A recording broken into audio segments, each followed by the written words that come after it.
Welcome to Vantage Points, a program designed to explore issues and topics of local interest. And now here's the host of Vantage Points, Calvin Carter.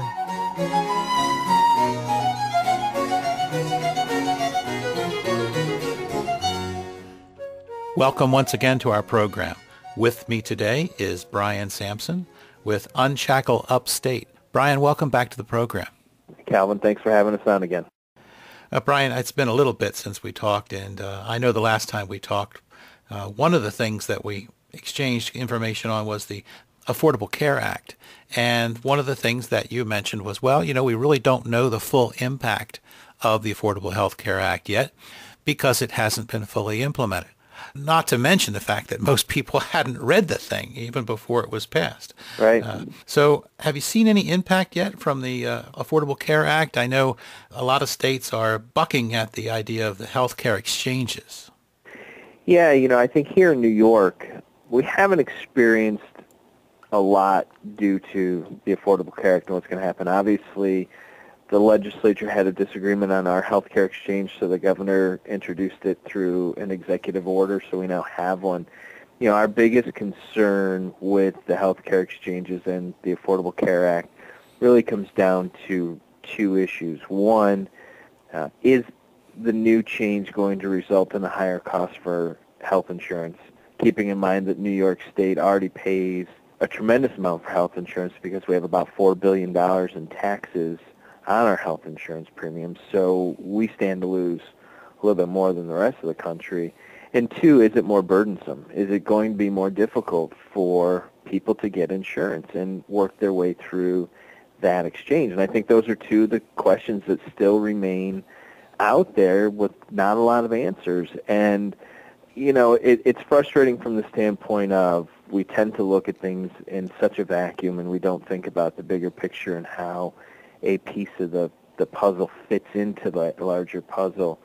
I'm not sure that there was a lot of thought given to the fact that I think some small business owners are going to look at it and say, hey, you know what, it's cheaper to pay the fine than to try to continue on and figure out this system. And that'll be unfortunate and how that impacts their employees and their families. Mm-hmm. And as you mentioned, the impact being disproportionate on New York. I think that's because of the high taxes and the mandates on what insurance must cover. I think that'll make it even worse for small businesses. It's tremendous, and I had said earlier, we have $4 billion in what are called HICRA taxes, Healthcare Reform Act taxes. So when you look at a small business, obviously insurance is going to be delivered to somebody in one of three ways. One, you're going to go out and buy it in the private market by yourself, which is cost prohibitive, so that's really not done.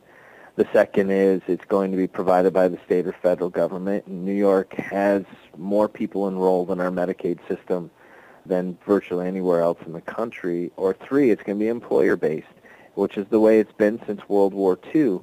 And, how New York has adapted to that is they tax the insurance that employers provide to their employees, so we as the end user pay for that tax. And it goes to supplement some of that indigent care, which, again, you don't want to lose track of the fact that there are people out there that definitely need our help when it comes to health care, our developmentally disabled population, our mental health population. Those are the folks we should be taking care of. Where New York probably went wrong was back in the 60s when our Medicaid program got started, and we just threw everybody into the program. And I read an article the other day, another 750,000 people will be enrolled in Medicaid in New York State by the end of this year. It's just not sustainable. And just as an aside, the mental health issues, that's something that has been brushed aside in the national conversation over Sandy Hook, and the tragedy there. Everyone is focusing on the guns, but it seems like nobody wants to tackle the issue of mental health.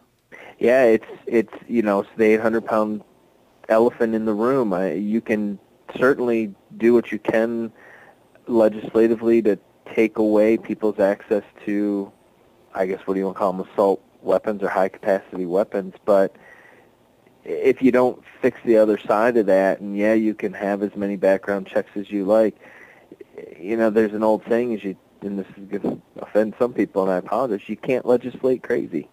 And, until we figure out how to do those two things mutually, I'm not sure we're going to see the end of things like Sandy Hook or the situation we had here in Webster, New York, where an individual opened fire on our first responders. So it's just unfortunate. Definitely.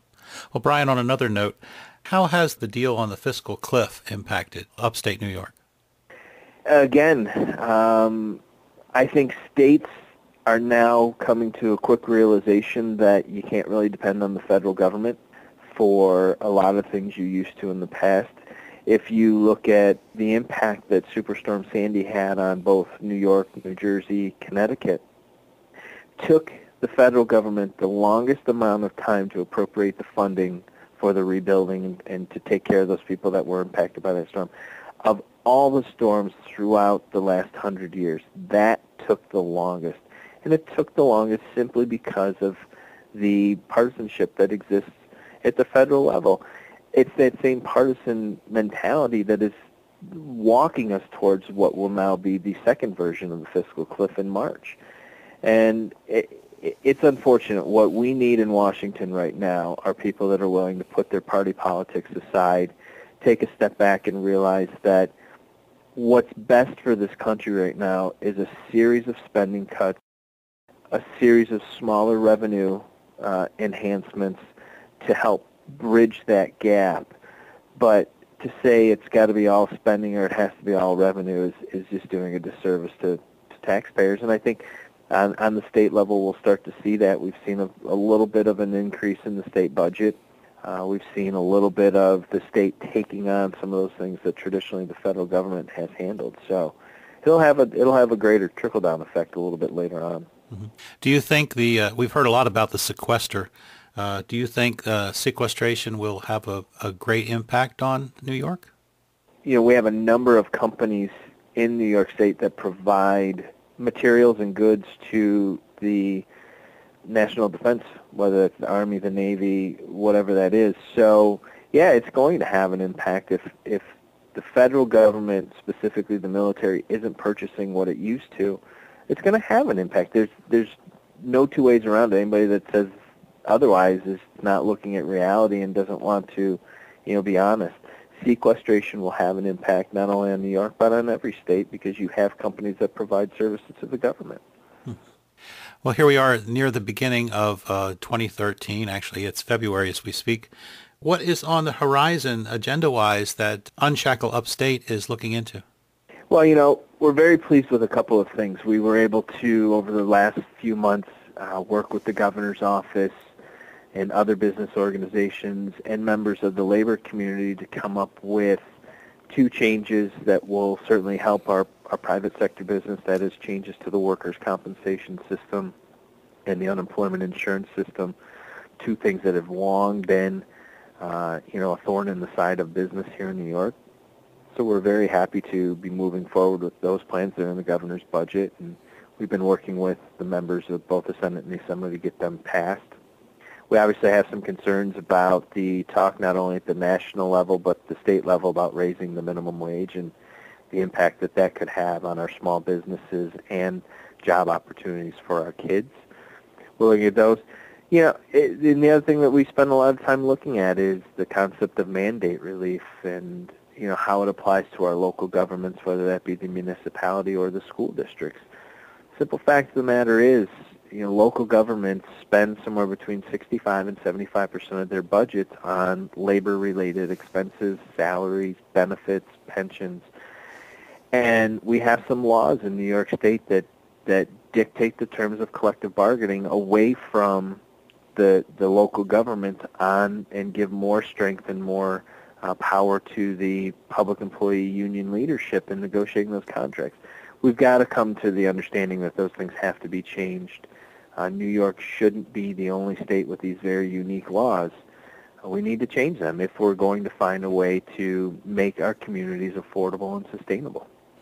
Well, I hate to say it, but I think that until the New York representatives can get out of the pocket of the big unions, that nothing like that's going to happen.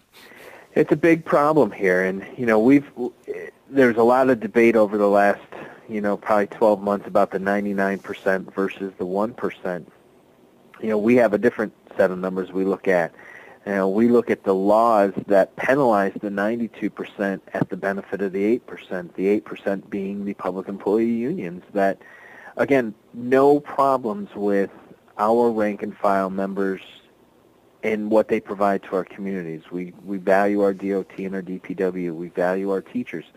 They deserve to get fair pay and benefits, but at the same time, those things have to be affordable, and they're simply not affordable anymore. And the public employee unions in New York State have a tremendous amount of power, not only by the money they collect from their members, but the way the laws are structured. So we do need our politicians in the Senate and the Assembly to realize that you can't penalize 92% of the people for the benefit of 8.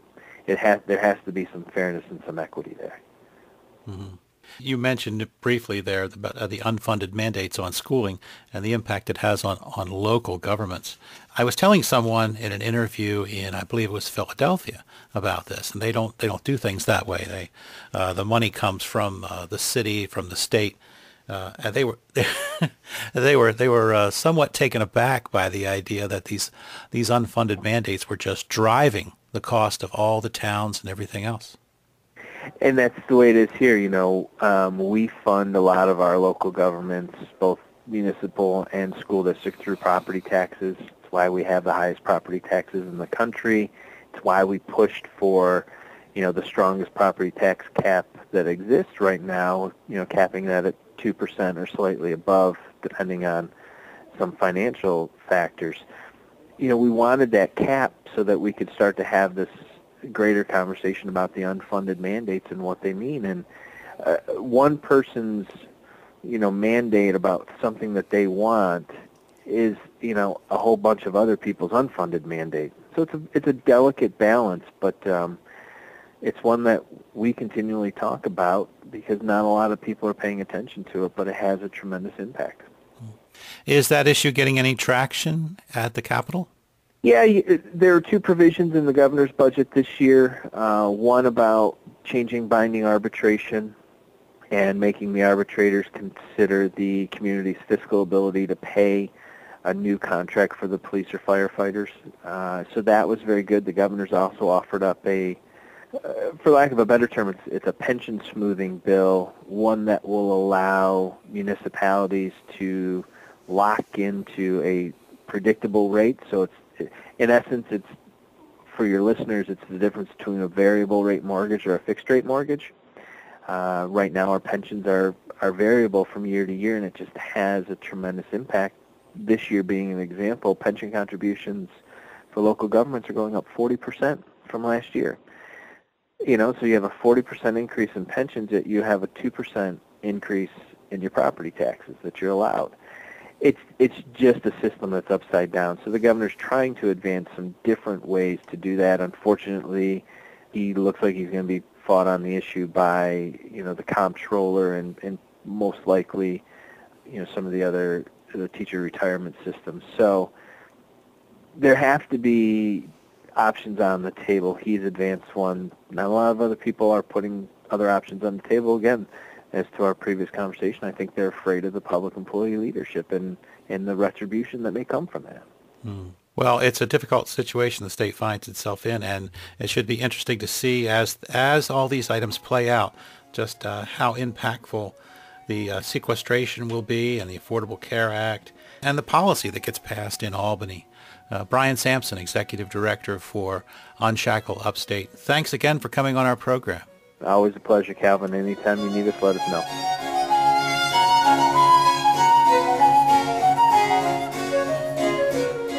This has been Vantage Points, a discussion of topics of local interest. The opinions expressed on Vantage Points do not necessarily represent the views and opinions of Family Stations Incorporated. Join us again next week for another edition of Vantage Points.